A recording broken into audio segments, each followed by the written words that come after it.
नमस्कार दोस्तों, उम्मीद है आप ठीक होंगे। इस देश में जब जब पाकिस्तान परस्ती की बात आती है, तब तक कुछ लोगों का नाम सामने आता है। इनमें एक नेता है कांग्रेस के, जिनका नाम है मणिशंकर अय्यर। मणिशंकर अय्यर ने पिछले दिनों एक बयान दिया था और कहा था, उनकी एक बुक का विमोचन हुआ था जिसमें उन्होंने कहा था कि भारत और पाकिस्तान को साथ आना चाहिए। भारत पाकिस्तान मतलब भारत से उन्होंने कहा था कि पाकिस्तान से दोस्ती करे। वो इस तरह की सलाहें देते रहते हैं। लेकिन मणिशंकर अय्यर कोई पहले नहीं है। मणिशंकर अय्यर के अलावा भी इस देश में ऐसे लोग हैं जो हमेशा बिन मांगे भारत सरकार को सलाह देते रहते हैं। जैसे जिसमें एक है फारूक अब्दुल्ला, महबूबा मुफ्ती उन्हीं में से हैं।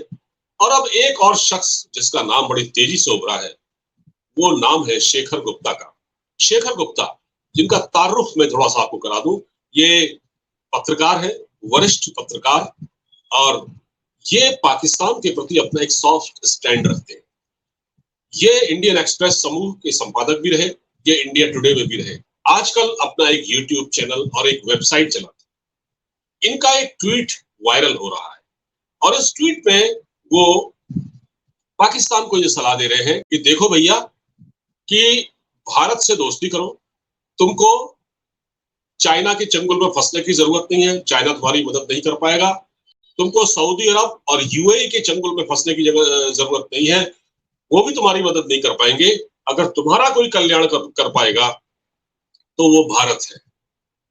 अब अगर सामान्य तौर पर हम इस चीज को देखें तो ऐसा लगेगा कि ये एक बड़ी सामान्य सी बात, उन्होंने एक मामूली बात कही है, बल्कि अपनी तरफ से नसीहत दी है। लेकिन इस नसीहत के पीछे क्या है? इस नसीहत के पीछे दर हकीकत वो दर्द छिपा हुआ है पाकिस्तान के प्रति। पाकिस्तान के प्रति वो मोहब्बत, वो प्रेम छिपा हुआ है जो बरसों से इनके दिल में बना हुआ है। ये कोई पहली बार नहीं है, ये सब पाकिस्तान की यात्राएं करते रहे हैं। ये दिल्ली स्थित चाणक्यपुरी में पाकिस्तान की जो एम्बेसी है उसके चक्कर लगाते रहे हैं, वहां के अफसरों से मिलते रहे हैं। बहुत कुछ है इन लोगों के बारे में। तो मतलब ये है कि शेखर गुप्ता पाकिस्तान को मजबूत देखना चाहते हैं, उस पाकिस्तान को मजबूत देखना चाहते हैं जिसको भारत ने, जिसको नरेंद्र मोदी सरकार की डिप्लोमेसी ने दुनिया में आइसोलेट करके रख दिया है, न सिर्फ पाकिस्तान को बल्कि चाइना को काफी हद तक। लेकिन ये लोग क्यों कह रहे हैं पाकिस्तान से? क्योंकि पाकिस्तान मजबूत होगा। देखिए, जब जब पाकिस्तान मजबूत होगा, जब जब पाकिस्तान के पास पैसे होंगे, वो भारत पर अटैक करेगा।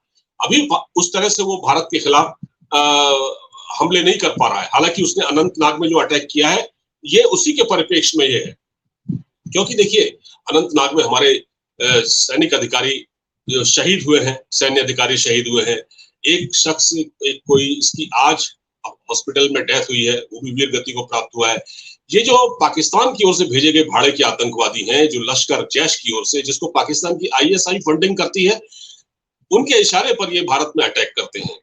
लेकिन अब ये जो पूरा, आप इसको थोड़ा समझिएगा कि जिस तरह से भारत ग्लोबल लेवल पर बड़ी तेजी से उभरा है और G20 के बाद भारत की हैसियत, भारत की दुनिया में बढ़ी है, ठीक है। और जिस तरह से जो एक इकोनॉमिक कॉरिडोर भारत ने, मतलब G20 सम्मेलन में जिसकी बात सामने आई, जो इकोनॉमिक कॉरिडोर जो यूरोप और गल्फ से लेकर यूरोप तक पहुंचेगा, उसकी बात है। तो उसको देखकर क्या हुआ है, पाकिस्तान घबरा गया है। पाकिस्तान के army chief general Asim Munir है, जो इस वक्त टर्की में है, वो टर्की पहुंचकर उनके सामने रोए कि भाई, ये तो हमारे साझा हित हैं आपके साथ, हम तो आपके दोस्त हैं, इसे किसी तरह से रोकिए। और उसको भेजा चाइना ने वहां, क्योंकि चाइना का जो इकोनॉमिक कॉरिडोर जो बन रहा है वो बिल्कुल ठप हो गया है।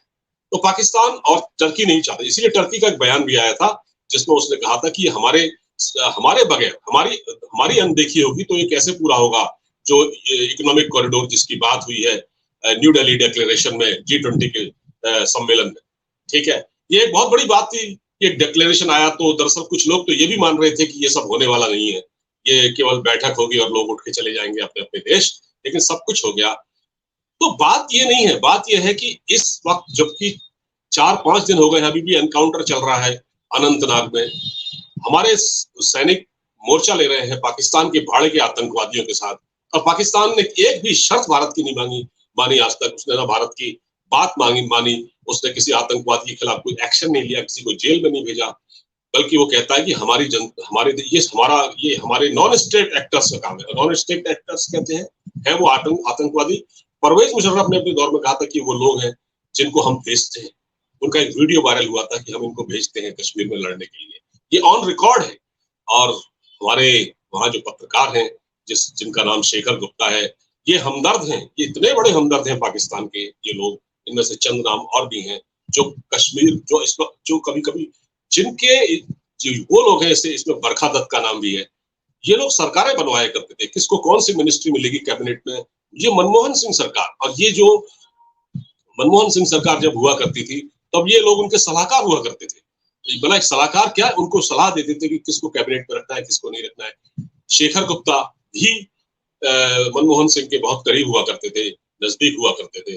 अब आप देखिए कि ये जो पूरा एक इन्होंने तमाशा लगाया हुआ है, जिस तरह से ये लोग अब कह रहे हैं कि आप ये पाकिस्तान के लिए कह रहे हैं शेखर गुप्ता की, देखिए आप आइए, आप भारत से दोस्ती कीजिए, आप आतंकवाद का रास्ता छोड़िए। देखने में ऐसा लगता है कि कोई अगर पहली नजर में ये सोचेगा कि अगर इसको हल्के तरीके से सोचेगा कि तो शेखर गुप्ता ने कितनी अच्छी बात कही है, पाकिस्तान को समझाया, लेकिन ऐसा नहीं है।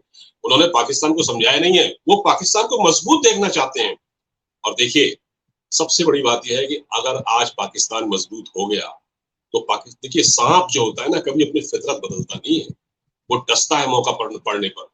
इसलिए पाकिस्तान अगर दुनिया में मजबूत हुआ, जैसे आज उसके वहां फांके पड़े हुए हैं, जिस तरह से लोगों के पास खाने को नहीं है, लोग सड़कों पर उतरे हुए हैं, जिस तरह की इस हालत पाकिस्तान में है, अगर ये पाकिस्तान दुनिया में अगर मजबूत होता है तो फिर वो भारत पर वही आतंकवादी हमले कराएगा जैसे वो पहले कराता है, अभी भी करा रहा है, मौका पड़ने का छोड़ नहीं रहा है।